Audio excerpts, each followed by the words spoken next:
Well, welcome back to another Coffee and a Chat, take 3. Oh yeah, you know life is so fun. It's the middle of the night, having problems sleeping.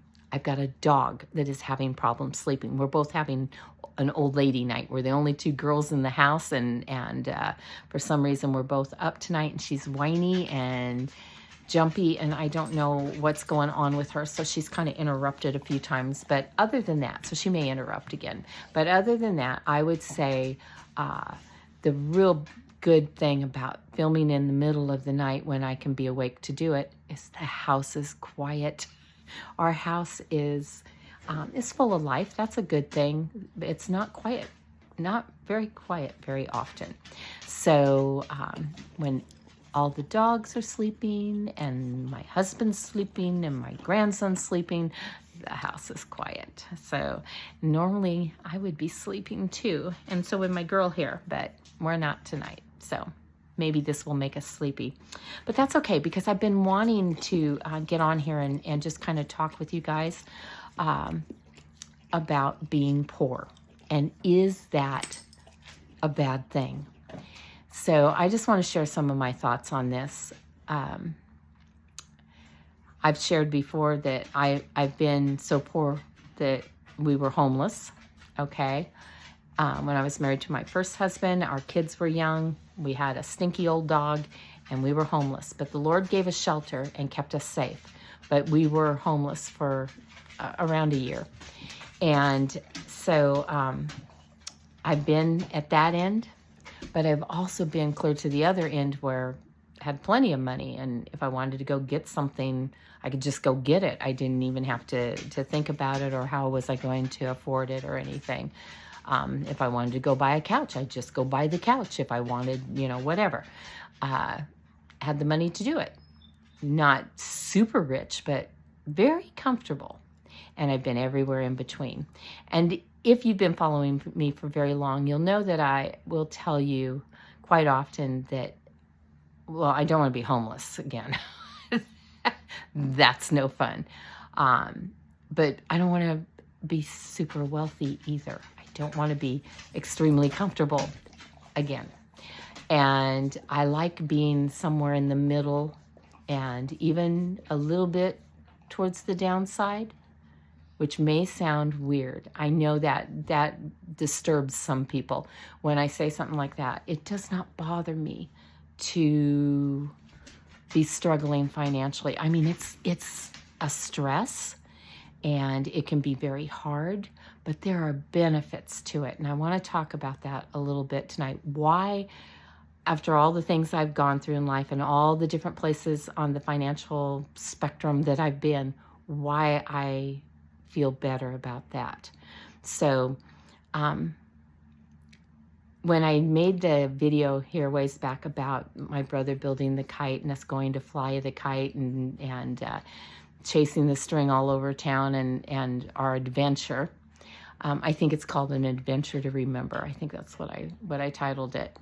Anyway, as with most of my videos about stories from when I was a small child, I insert in there usually somewhere in the story, because whatever we did, like in that story, my mom coming up with the money to buy several rolls of kite string, I know she had to sacrifice, and the only thing I can imagine she sacrificed was some of our grocery money, which meant she was going to have to try to be a little more creative and stretch things even further than she already was. But being able to get that kite string and us have that adventure was so important to her.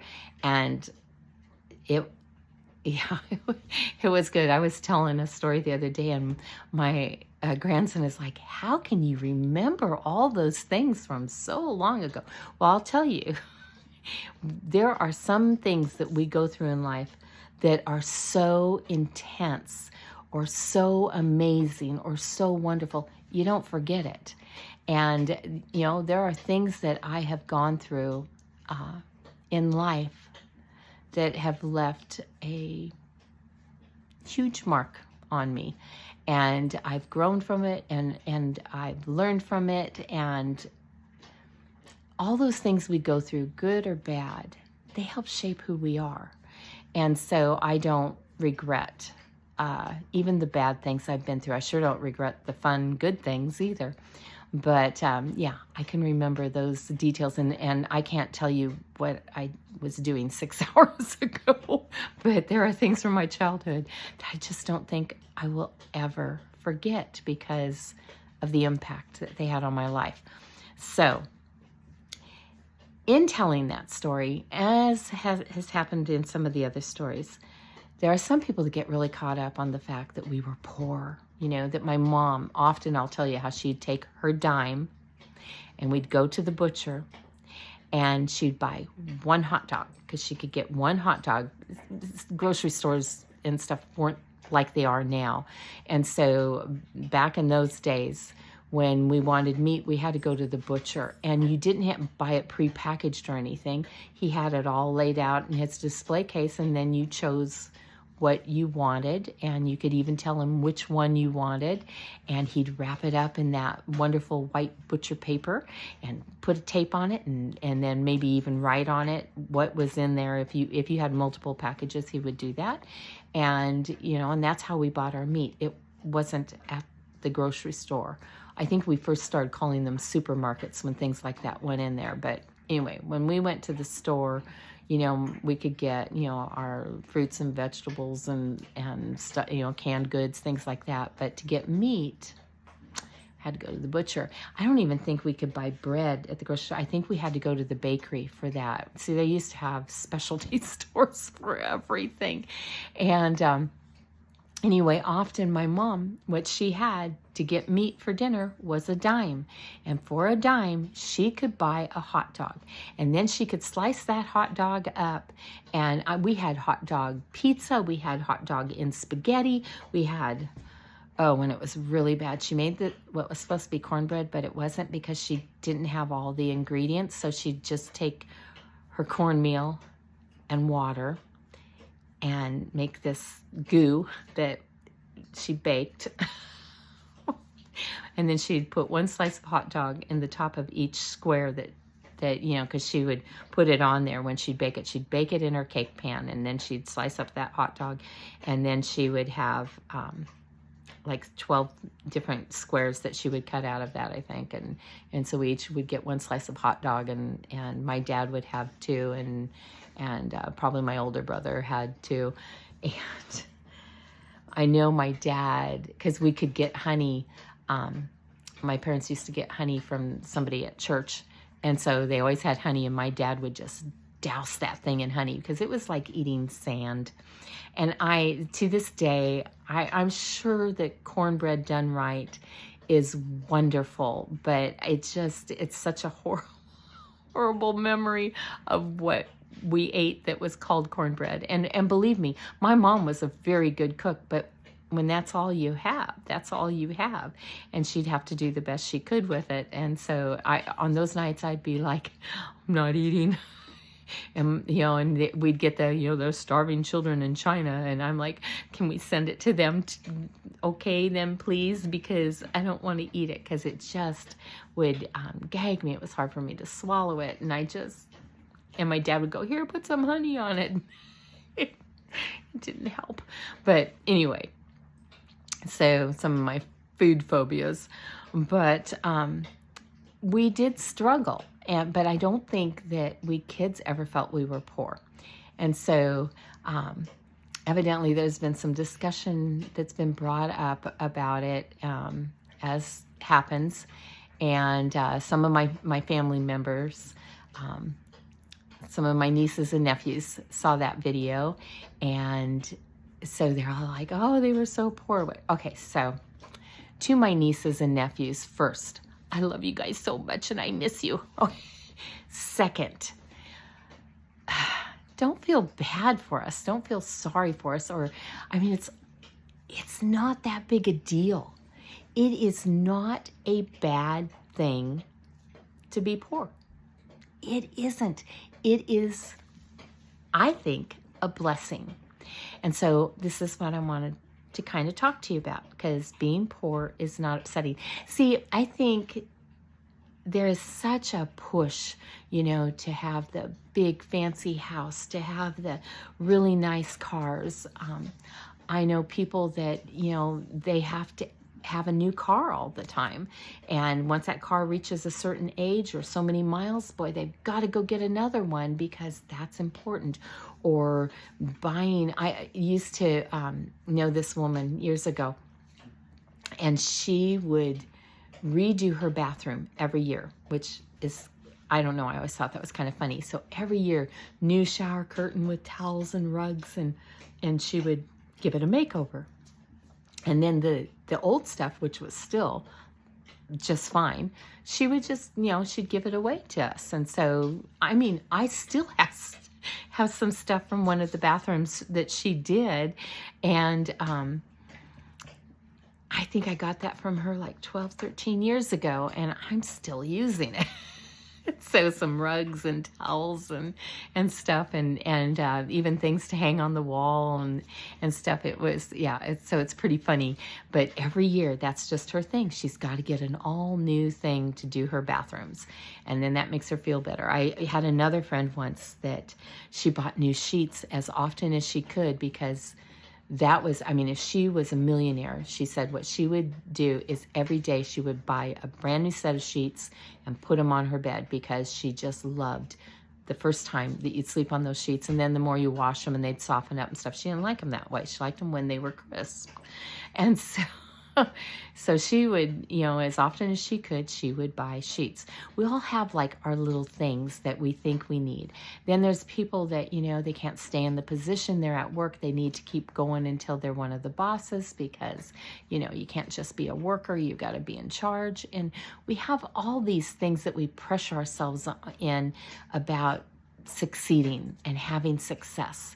And in the church, in the Christian church, there is a big push about that. Like, it's a sin to be poor, or something's wrong with you if you're poor. And I've had people, when we were homeless, we had a pastor and his wife and I think I've told this story before. It was around Christmas time, and they had us come over to their house after church, and because they wanted us to come right away after church, and they knew we were homeless, they knew our situation. So I thought, I bet you they're going to give us lunch. That's nice. We're going to go have lunch with them.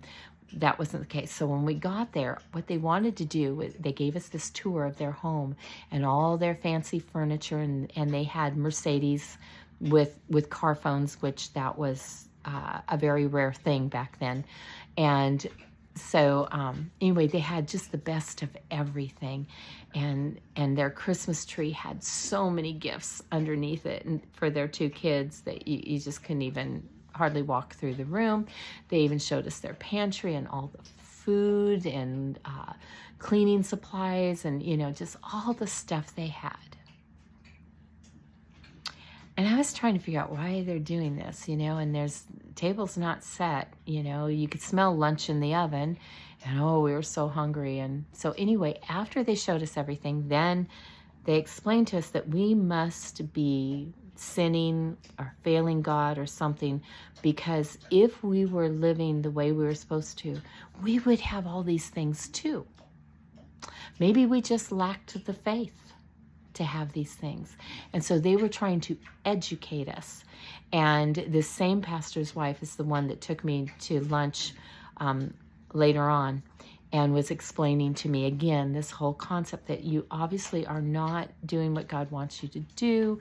If you were, he would bless you with all these good things, and that if we just had the faith. And that was when she took me to lunch that day. It was all about the faith. And so I had said to her, and I'm just going to retell this to you now because maybe you need to hear it. And it does tie to this whole concept of, is it wrong to be poor? Okay. So I said, I'm sure that you were taught that the thing in Sunday school, when you were a kid, like we were taught that, that faith is trusting that God made the tree strong enough and the carpenter talented enough to build the chair so that it would hold us up. And she was like, yeah, that's right. That's what faith is. And I said, no, because see, that's not faith in God. It may be faith, but it's not faith in God. That's faith in a tree, a carpenter, and a chair.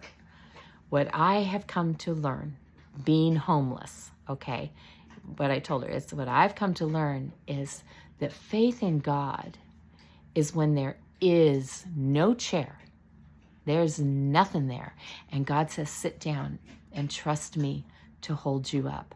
And you sit down and God holds you up. And when I said that, that put the end to her trying to educate me anymore. She was like in shock. She didn't know how to react to that or respond to it or anything else. And she just was like, you're right.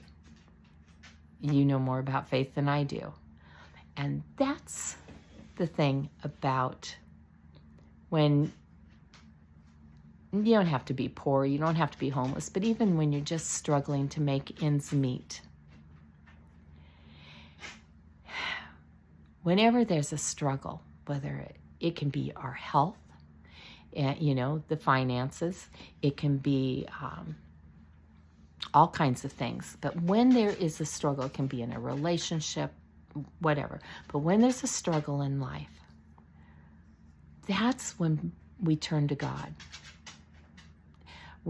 Sometimes we do in the good things, but usually what causes us to turn to God are the hard times. And so when I'm in a state where I don't have a lot, okay, and I don't maybe know where the next meal's coming from. It's not that bad now. God's really been blessing us, and I can actually go to the grocery store a few times a month now, and I can buy, I'd say 25% of what we need. We can actually go to the store and buy now, which is amazing. But even then, we still, we have to be very careful with our finances, and we've definitely got some big things going on that we have no control over, and we're having to really trust God. So, Marvin and I are going through something right now, not between the two of us, but we're faced with some stuff right now that kind of blindsided us. We didn't see it coming, and we have no control over it, and it will affect us. It is affecting us. It will affect us in our life in a very huge way, and it's not something I can talk about or share it, at this time anyway. We definitely need prayer. We need wisdom, and we need favor, and but I'm at peace. Okay, this is the kind of thing that could really turn me upside down, but I'm at peace because God has never abandoned us. He's never deserted us. And whatever I have had to face in life, whatever Marvin's had to face in life, God's always taken care of us. And he's never taken me out of one thing without putting me into a better thing. And so I know that. Okay, that was a puppy. Must have heard me talking. There might be some noise in the background, sorry. Anyway, usually it's quiet at night. But when we're going through those difficulties, when our challenges come, whatever they may be, that's when even people that say they don't believe in God, will get on their knees and start to pray. Because I think maybe deep down we all know that God is real and he is there.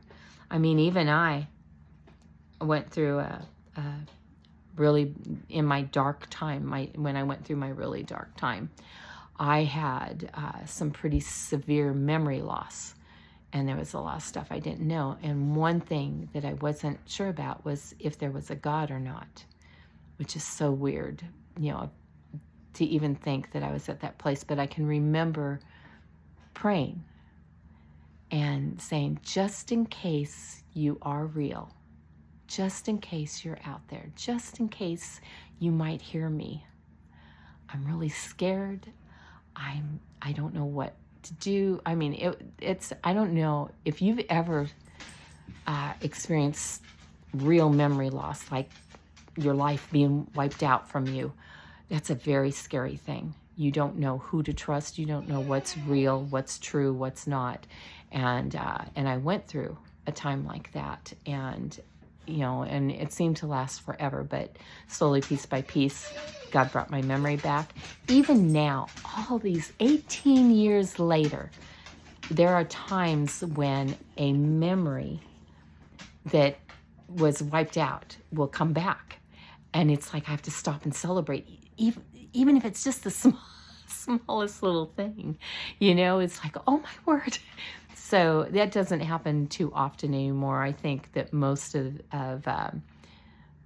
what needed to happen, and in healing me, has taken place. I still have some residue at times, but that's okay. But even that time, see, when I went through that dark time, the darkest time of my life, I didn't think I was going to live through it. I didn't know if I wanted to live through it.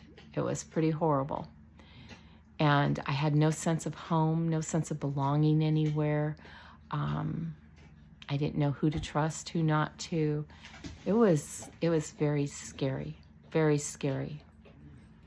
But God was there with me all the time. And sometimes I'll look back at that because I was reaching out, and the more that things kind of came back to me, and I knew God was real, and it's like, okay, but then, I didn't know, had I ever done anything for him? Had I ever, expressed my love for him? It was, okay, so as I was going through that, those were very dark days, and I was very alone most of the time.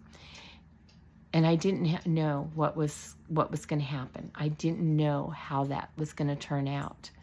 And we lived in a tiny little trailer at the time, in a little trailer park. And not because we were poor, because we weren't poor. We had chose that because we traveled a lot, and we just wanted someplace that wasn't going to eat up a bunch of money, but we still could own it because we owned the little trailer. And a place that we could have somebody come, and because we had these little dogs, somebody could come dog sit when we had to go. And it was a time of really trying to simplify our life so that we didn't have a lot of other responsibilities. We didn't have a lawn to mow or anything like that. So we had chose to live that way for a few years in order to give us the freedom to go and do the things that we needed to go and do. So that's where we were living when all this happened. And I used to walk back and forth in that little trailer. It was maybe 600 square feet, I think. But I just go back and forth, back and forth, back and forth. I walked miles a day. I had a little pedometer so I know that I used to, on average back then, because even as I got better, I kept walking. I just had to walk all the time. And I used to walk 10 miles a day. I was in great shape doing that and lost a lot of weight and everything, but that is not realistic. And I think my feet are toast now, and that might be from all of that. So anyway, but I look back at that sometimes and I kind of miss it because my focus was totally on God and not on other things. I didn't have to worry about, cooking a meal or taking care of somebody because I couldn't even take care of myself. So life was very simple, and all I did was listen to worship music and talk to God and watch as he began to restore me and bring back the memories and bring back a sense of who I was and all. It was a very, very surreal time. So sometimes I miss that. Sometimes there's even things about when we were homeless that sometimes I'll miss some of the simplicity of it all, and how when we needed something, we had no way to get what we needed, so we just lay it before God, and God provided. He has never failed me, and he's not going to start now. So the advantages, when I had lots of money, and I needed something, I'd just go get it. When the bills came, I just paid them. I want to go to the grocery store and spend a ton of money just for one meal. Psh, go do it. Get all the fancy stuff. We want seafood tonight. Okay, let's go get it. I didn't spend as much time with God. And I think that when we need him, we tend to seek him out more. It's very easy to get caught up in all the other things going on in life when it's going good and when it's easy and everything's wonderful. In the midst of when we had all the money, when at probably one of the peak times when we had a lot of money, that's when I got cancer. So that kind of threw a wrench in there. And one of the things I've learned, okay, because I'm getting to be an old wise woman, I hope. But one of the things that I have learned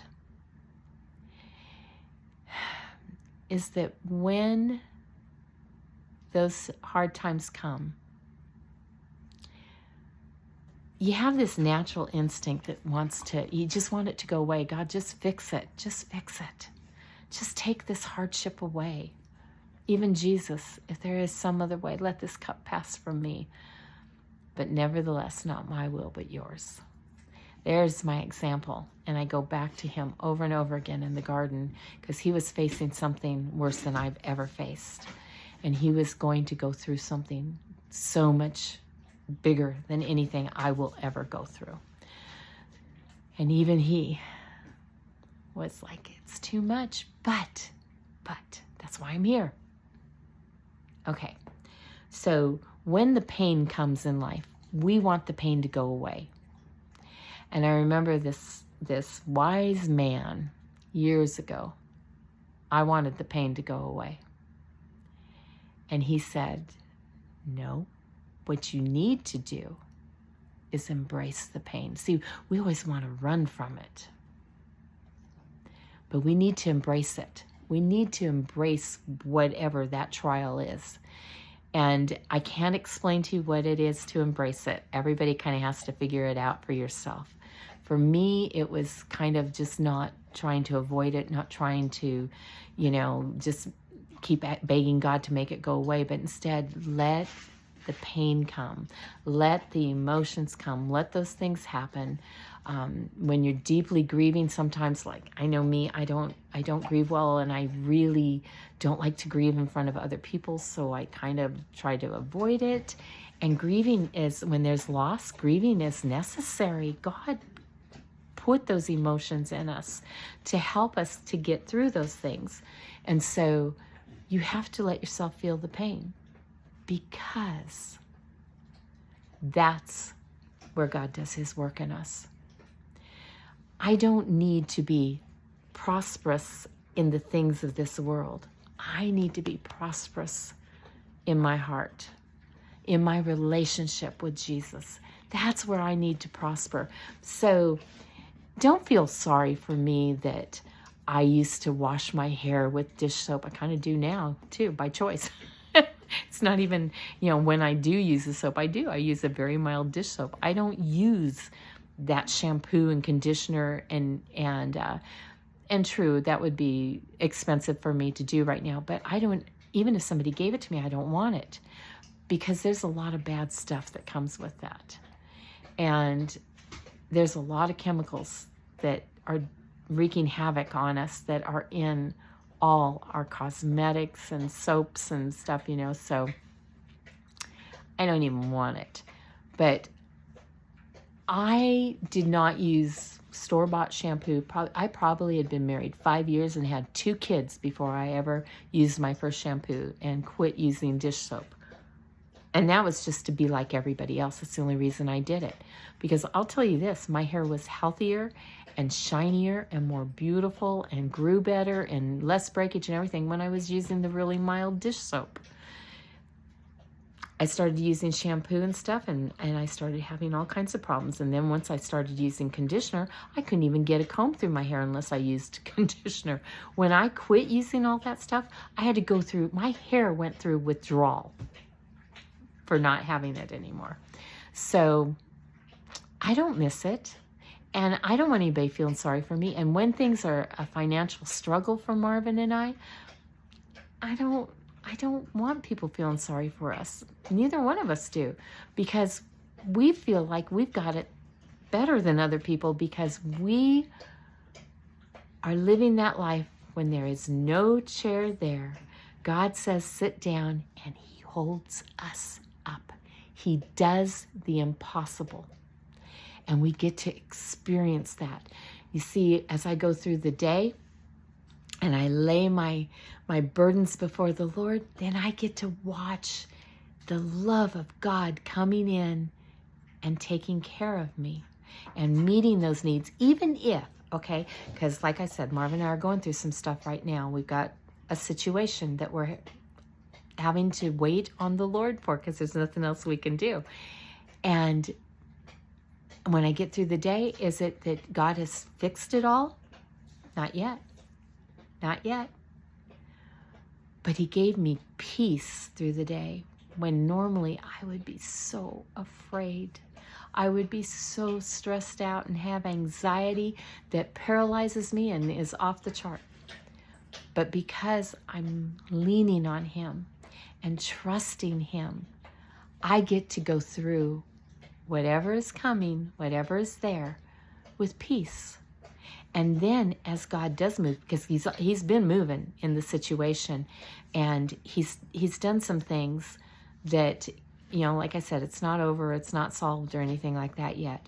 But the provision of God going through it in, lining us up with the right people to give us the right advice, to help us deal with certain aspects of it, has been amazing what God has done.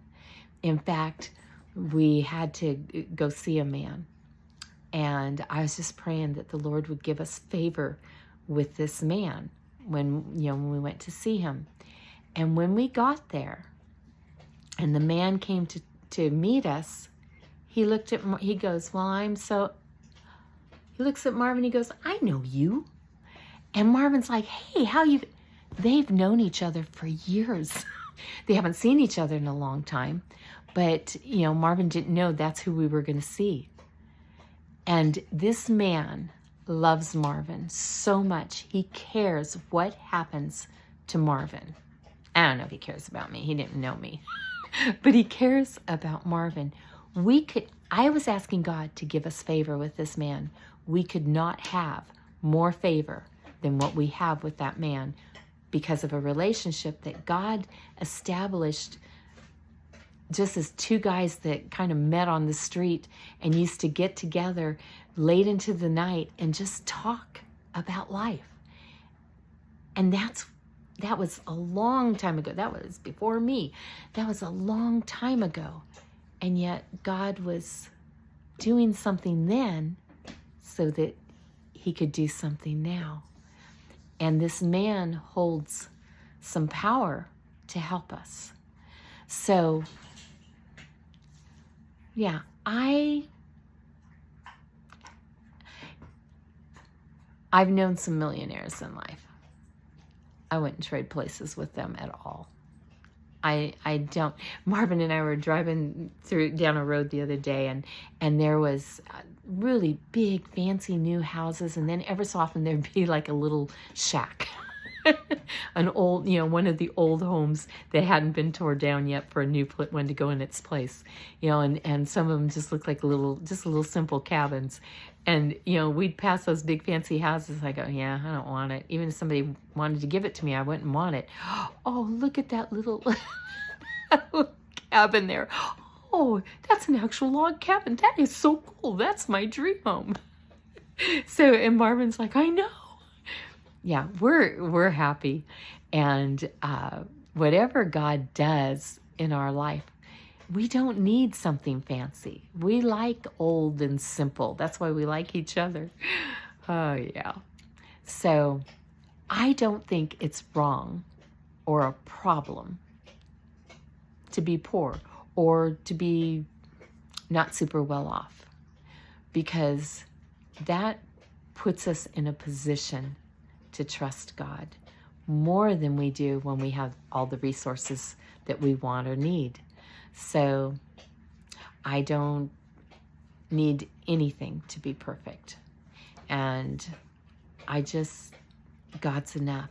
You know, this story out of the Bible keeps coming back to me over and over again, a lot lately. But when Shadrach, Meshach, and Abednego, when they were set up to be put in the oven, and because they weren't worshiping the king, but they were worshiping Jehovah. And this king was so angry with them, here's one more opportunity to repent, kind of thing, and do what I want you to do and worship me. And they're like, no, there's only one God, and he's the one we serve. And so the king gets so mad, he tells them, make that oven even hotter than it is now. Fire up that furnace, what was it, like 10 times hotter than usual. And so they fired it up and got it even extra hot. And those 3 young men told the king, look, we know that our God is able to deliver us. No doubt about it. But even if he doesn't, see, they weren't going to quit. They weren't going to quit worshiping God. They weren't going to, they weren't putting their relationship with him was not based on what he was going to do for them. Their relationship with God was not based on what God was going to do for them. But they loved God, and no matter what God chose. And sometimes in life, I'll go through something, and it's like, I know how I think I would like it to turn out. But I also know that God chooses way better than I do. See, I could have chose some other guy for my husband, and it would have been more convenient, if they lived where I lived and I didn't have to go 3,000 miles and, whatever. Because I had to move 3,000 miles to live with Marvin when we got married. And I could have just stayed where I was and everything, but I'll tell you, what I would have ended up with would not have been good. And I knew that. I knew the kind of men that were acting interested or asking me out or whatever. I wasn't going out with anybody because I was just like, no, it's just going to be me and Jesus. It's going to be really lonely. And I told the Lord, but unless you have somebody for me and you bring him to me and you sit him down in front of me and say, here, this one, marry him, I'm not doing it, because I didn't want to be in a bad situation. And that's all I could find. I could have gone my own way. But then God introduced me to a man who lived 3,000 miles away. And he introduced me through grandchildren that we had in common, but we didn't know each other because we lived 3,000 miles away. And the day that we were introduced, that our grandson introduced us, he was 14 at the time. And he just was like, Grandma, you got to meet our Delaware grandpa. I got a good feeling about this. And I'm like, honey, Washington State, Delaware, 3,000 miles, and nothing's going to happen. No, Grandma, I got a good feeling about this. Well, you know what? He was right. That day, Marvin and I talked on the phone with the grandkids.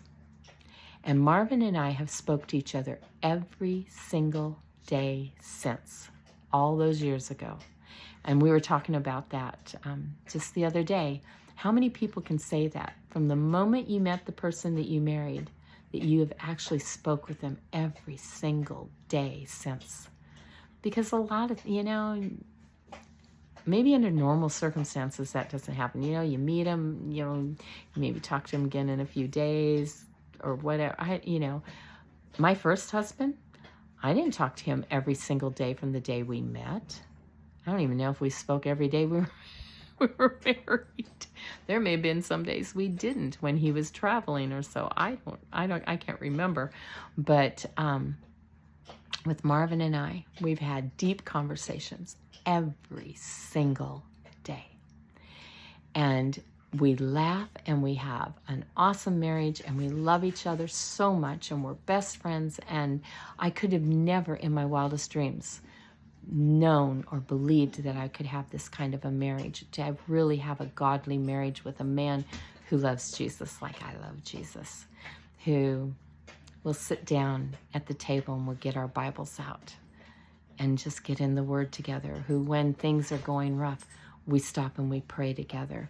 When I'm not feeling well, my husband's right there laying hands on me and praying over me. I don't even have to ask him.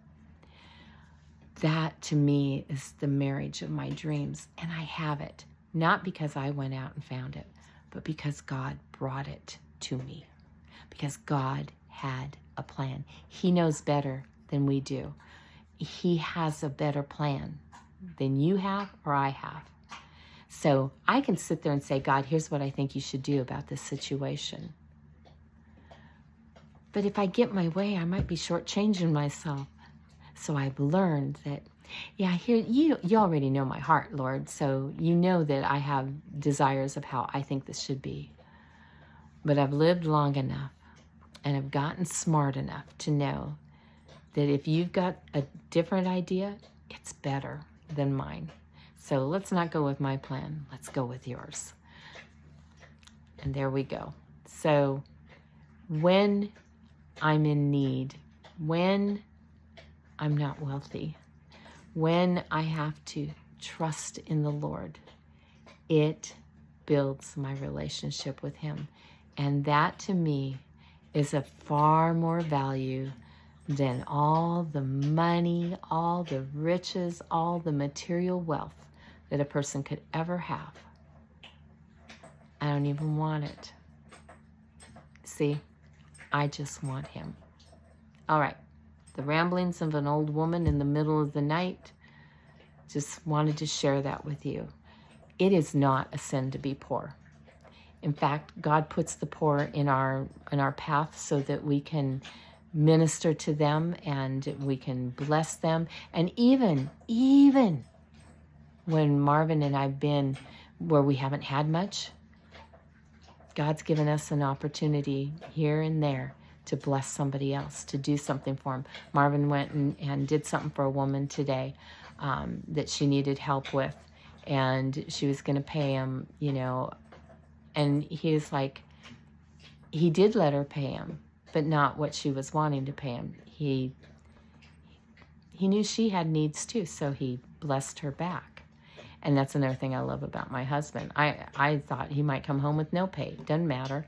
He needed to use the tractor. We had to, it was like, you got to find the gas money to put the gas in the tractor. You got to do this, you got to do that. And so I'm just always, hoping it will at least cover that. But even if it doesn't matter, because whatever we have is the Lord's anyway, and God provides. That's our land is named Jehovah Jireh. Where Marvin used to live, he named it Jehovah Jireh. If we ever move from this place, our new land will be called Jehovah Jireh, because it means the Lord who provides.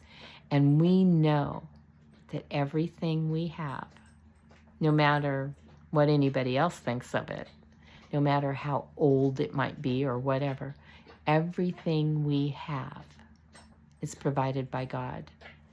When somebody blesses us in some way, it comes through the hand of God. I believe that God has moved on them to do that. So, yeah, not a problem being poor.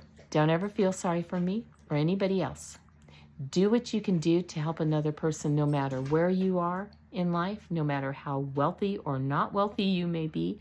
We want to reach out. We want to help people as God gives us the means to do that. But instead of trying to build a kingdom for ourselves on this earth, let's remember that we're here to build His kingdom, not ours. Okay, enough. I think I'm actually sleepy now, so I'm going to see if this dog who is not sleepy at all, oh my word, I don't know what I'm going to do with her. Anyway, we're going to try to go to bed. I love you guys. I'll talk to you again real soon.